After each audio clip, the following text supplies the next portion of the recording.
I turn now to the issues of public order and contained within the bill. There has been much debate about these measures. Some of it has been informed by fact. Other forms of the debate, I have to confess, have been informed by misunderstanding. The measures that have been developed in consultation with the National Police Chiefs Council and with the Metropolitan Police in order to improve the police's ability to better manage highly disruptive protests. Such protests have brought parts of London in particular, but elsewhere in the country, to a standstill. There have been instances where ambulances have been obstructed. They have disrupted the distribution of national newspapers. And given this is a debate about freedom of expression and freedom of speech, I would have hoped that colleagues would understand why we are so concerned that newspapers should be able to be produced. They have prevented hard-working people from getting to work, and they have drawn thousands of police officers away from the local communities they serve. I will.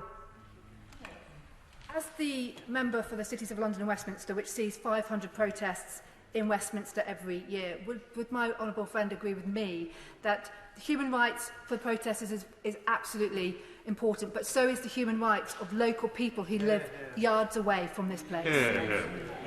That sums up the balancing exercise that this government is drawing on the advice, I have to say, of the Independent Police Inspectorate. The bill does not stop the freedom to demonstrate. It balances that freedom against the rights and liberties of others. These laws that exist at the moment are 35 years old, and we want to update them, but also to implement recommendations made by the Independent Law Commission.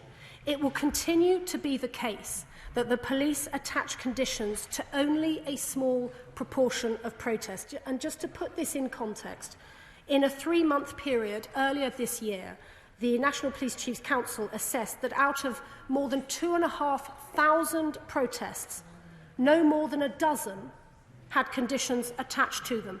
12 out of 2,500. If I may, because I genuinely do have other things other matters I want to address.